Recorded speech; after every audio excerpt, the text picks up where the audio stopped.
कहते हैं कि किसी समाज को जानना हो तो उस समाज की लोक कथाओं को जानो।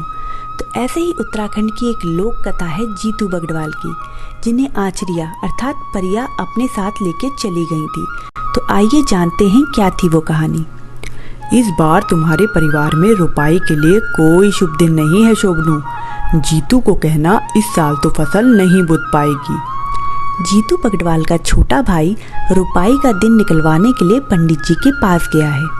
दरअसल राजा मान शाह ने अपने चहीते जीतू बगड़वाल को कई खेत दिए थे और अब इनमें फसल लगाने का समय हो चला था, लेकिन पंडित जी ने साफ कह दिया था कि उनके लिए इस बार रुपाई का कोई दिन शुभ नहीं है। लेकिन कहते हैं ना, हर रुकावट का एक समाधान होता है, और यही समाधान देते हुए पंडित जी बोल पड़े, अरे तुम नहीं कर सकते, लेकिन तुम्हारी भूली कर सकती है। जाओ 6 गतिया साढ़ तक सोबनी को ले आओ और उसी दिन उसके हाथ से रुपाई शुरू कराओ। सोबनू इस अच्छी खबर के साथ घर पहुंचा और जैसे ही उसने बताया कि भूली सोबनी को लेने उसके ससुराल जाना है, तो जीतू का दिल बैठ सा गया, क्योंकि रैंथल में ब्याही उसकी भूली से मिलने का मतलब था भरना से भी मिलना, जो जीतू के मन में बसी थी। पहाड़ों में प्रेम जंगल में उगे किसी फूल की तरह होता है, जो उगता तो चुपके से है लेकिन महका देता है पूरा जंगल। इसी महक से सराबोर जीतू बोल पड़ा कि रैंथल तो वही जाएगा। कहते हैं जब जीतू बगड़वाल ने ठानी कि अपनी बहन को लेने वह जाएगा, तब बहुत सारे अपशकुन हुए।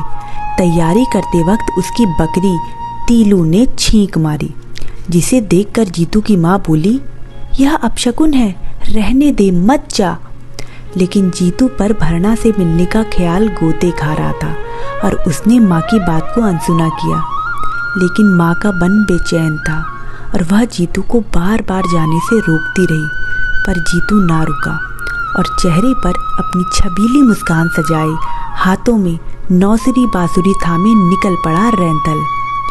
यूँ तो सफ़र का मकसद बहन को लाना था, लेकिन जीतू ही जानता था कि भरना को देखना उसके लिए किसी लंबी यात्रा की मंजिल तक पहुंचने जैसा है।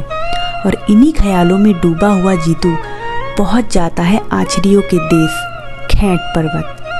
प्रेम में डूबे हुए इंसान को हर चीज़ खूबसूरत लगती है, और ऐसे में खेंट की सुंदरता से वह कैसे दूर रहता। खेंट की सुकून देती हवा थके हुए जीतू को जैसे थपका रही हो। जीतू ने उस मीठी हवा में सांस भरी और एक पेड़ के नीचे बैठकर नौसुरी बांसुरी की तान छेड़ी। जीतू की बांसुरी की धुन पर पत्ता पत्ता, बूटा बूटा और मानो पत्थर पत्थर भी नाच उठे हों। मौसम गुलाबी हो गया और आसमान सुनहरा। इसी बीच जीतू ने सुनी घुंघरूओं की आवाज़ और आंखें खोली तो देखा 9 सुंदर काया जो उसके चारों ओर झूम रही थी। जीतू समझ गया कि उसकी बांसुरी की तान आचरियों को उनके लोक से खींच लाई है। यह 9 वनदेवियाँ दिखने में बेहद खूबसूरत थी, इतनी खूबसूरत कि वे हर खूबसूरत चीज़ अपने साथ ले जाती थी ताकि वह बचा रह सके। अक्सर कुछ बचाने के लिए उसे सबसे दूर ले जाना पड़ता है, क्योंकि जहाँ कोई दुनिया की धूरी में आया तो वह मैला हो गया। जीतू इस बात को बहुत अच्छे से जानता था। इस पल उसे माँ की टोक याद आई और वह अपने कुल देवता को याद करने लगा। आचरियों पर किसी देवता का बस नहीं था, क्योंकि वह जीतू ही था जिसने उन्हें बुलाया था। जीतू जान चुका था आचरियाँ उसके बिना नहीं लौटेंगी। वह उनसे मिन्नतें करते रहा कि वे इसे छोड़ दें, लेकिन आचरियाँ नहीं मानी। हट और निवेदन के बीच निवेदन अक्सर हार जाता है, लेकिन वह सबको इंतज़ार में छोड़कर इस तरह नहीं जा सकता था। पीछे बहुत सारे इंतज़ार थे। बंजर धरती फसल के इंतज़ार में थी, माँ अपशकुन के झूठ होने के इंतज़ार में, उसका खुद का मन भरना के इंतज़ार में, और भरना की आंखें जीतू को देखने के इंतज़ार में। इसलिए वह उनसे निवेदन करना छोड़ मोहलत मांगता है। वह आचरियों से कहता है कि उसे 6 गति आषाढ़ के दिन ले जाएं, ताकि वह तब तक अपनी सारी जिम्मेदारियों को पूरा कर सके। आचरियाँ मान जाती हैं और जीतू अपनी मृत्यु का समय तय कर बड़े भारी मन से अपनी बहन सोबनी के घर पहुंच जाता है। वहां अपनी भरणा को देखकर जीतू के मन में दुख और खुशी दोनों का ज्वार उठने लगता है। वह जानता है कि भरणा से यह उसकी आखिरी मुलाकात है और इसलिए वह उसे बताने से नहीं चूकता कि वह उससे कितना प्रेम करता है। त्यारा खातिर छोड़ी श्याली बाकी बगुड़ी